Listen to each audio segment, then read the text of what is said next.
Every studio in Hollywood rejected his movie. So he said, fuck it, spent his own $30 million to make it anyway, and became $400 million richer. These are the 10 biggest director paydays in history.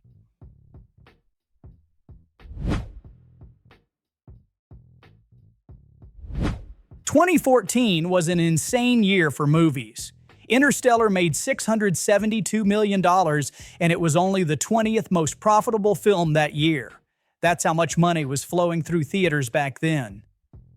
Nolan's upfront salary for Interstellar was $20 million, which is already huge, but betting on Nolan is expensive, and he knows it. He wouldn't do the movie without a back-end deal, and he got a great one, 20% of the gross. That back-end deal netted him around $90 million total. So between his salary and his cut, Nolan walked away with more money than the three studios backing the film combined. Paramount, Warner Brothers, and Legendary Pictures split about $47 million net profit between them.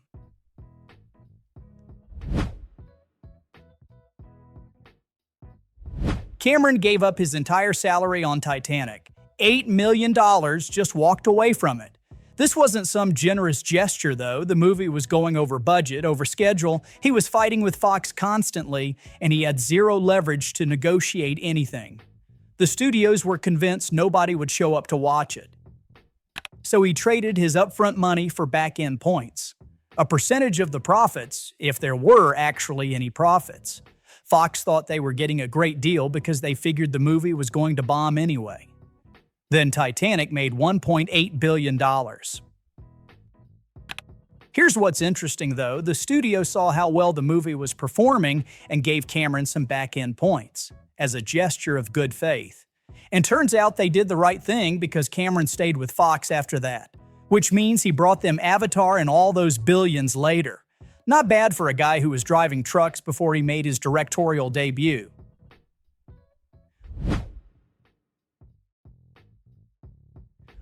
Todd Phillips is a very smart businessman. He'd already pulled this move once before with The Hangover, deferred his upfront salary in exchange for a bigger piece of the back end. That movie cost $35 million to make and earned $467 million worldwide, so his gamble paid off pretty well. When Joker came around, he did it again, skipped the upfront money and took adjusted gross instead. Joker had a $60 million budget, way less than previous DC blockbusters. It made over $1 billion worldwide, fourth DC movie to cross that mark. Net profits were more than $500 million, and Phillips got a chunk of that, about $100 million when it was all said and done. Two movies, same strategy, both times it worked perfectly. Except then Joker 2 happened. Net loss of $144 million, biggest bomb of 2024.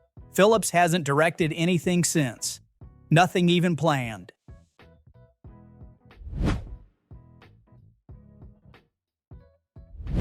Christopher Nolan makes a 3-hour R-rated movie about a physicist building the atomic bomb.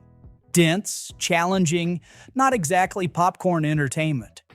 Universal gives him a $100 million budget. When everything was said and done, Nolan's payday came out to just under $100 million. He made almost as much as the entire film cost to produce. Now here's how that happened. His deal was structured with a low upfront salary but massive back-end compensation and box office escalators. The better the movie did, the more he made, and the movie did really, really well. Oppenheimer came out July 19, 2023, became a part of a massive event thanks to Barbenheimer, and it just kept making money. Ended up at $976 million worldwide, which for a 3-hour R-rated drama about the Manhattan Project is absolutely insane. So Nolan's back-end deal kept kicking in, the escalators kept triggering, and then he won 2 Oscars which came with bonuses too. Best Director and Best Picture. The film won 7 total, including Cillian Murphy for Best Actor and Robert Downey Jr. for Best Supporting Actor.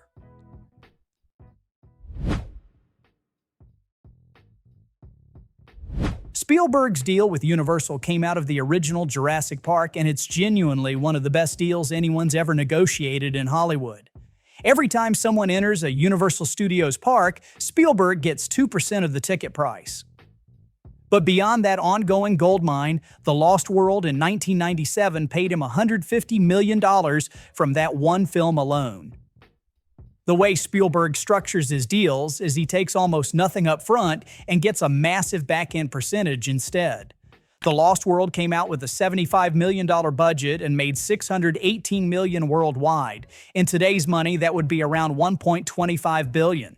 So Spielberg's cut was enormous, and the whole franchise was this gift that just kept on giving. Spielberg made another $75 million from Jurassic Park 3 in 2001, and he didn't even direct that one, just produced it. 3 rejections from film school to 2% of Universal's theme parks forever. Not bad.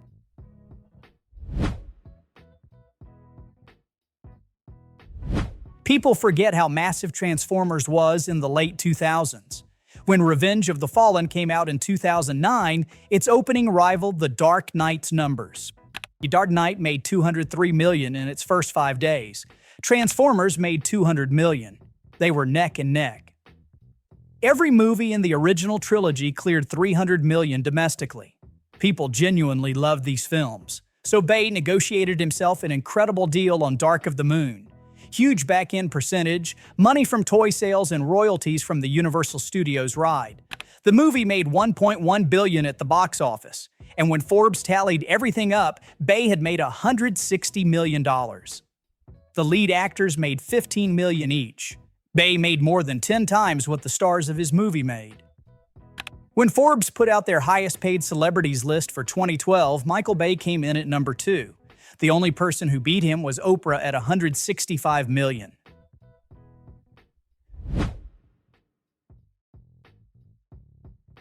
Spielberg's deal on Jurassic Park was structured in a way that basically nobody does deals anymore. He got around 20% of the film's revenues until it broke even. And once it was in the black, once it actually turned a profit, he split the profits 50-50 with the studio. So half of everything the movie made after covering costs went to Spielberg. Jurassic Park cost $63 million to make and grossed over $1 billion worldwide. First movie in history to hit that number. Spielberg made over $250 million from that one film, the most anyone had ever made from a single movie at that point. If you adjust that for inflation to today's money, he would have made over $400 million.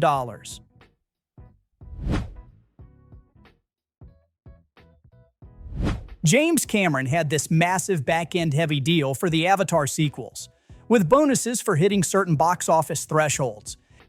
When Avatar 2 got greenlit back in 2013, Cameron had all the leverage with the top 2 highest-grossing movies ever made, Avatar at number 1 and Titanic at number 2.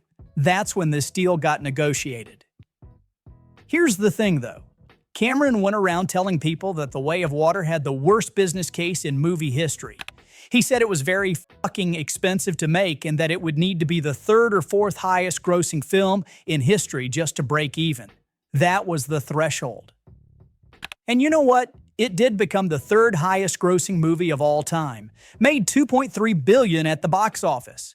Net profit after all expenses was $531 million. Cameron made $300 from that deal. Between Titanic and the Avatar films, Cameron's net worth hit $1.1 billion. He's one of only 5 billionaire filmmakers. He officially joined the Billionaire Club in late 2025.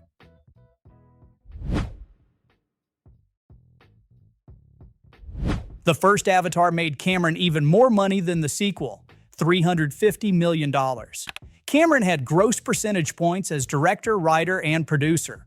His deal was structured as either first dollar gross or at cash break gross, which basically means he got paid before almost anyone else touched the money. And Avatar made $2.7 billion at the box office.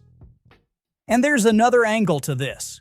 To make Avatar, Cameron created the Fusion camera system technology for photorealistic computer-generated characters. He basically invented the technology the movie needed to exist because it didn't exist yet when he wrote the script back in the mid-90s.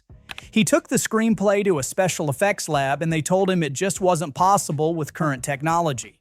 So he waited over a decade and then built the tech himself. Which means Cameron can now sell that technology to 3D filmmakers all over the world. And he does, at top dollar.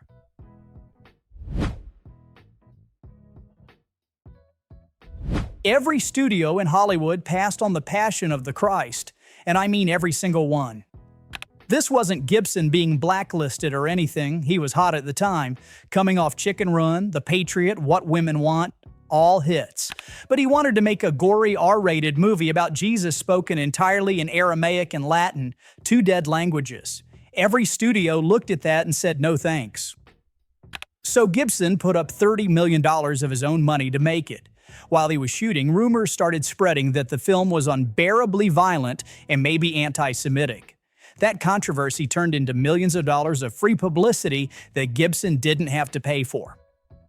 He hired this tiny indie distributor called New Market Films and started cutting deals directly with individual theaters. No major studio backing, no massive marketing campaign.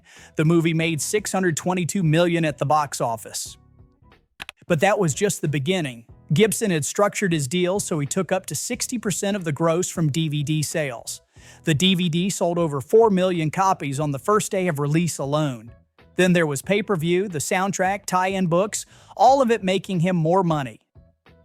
When you add it all up, Gibson spent $30 million and made over $400 million. That's the biggest payday any director has ever gotten from a single film.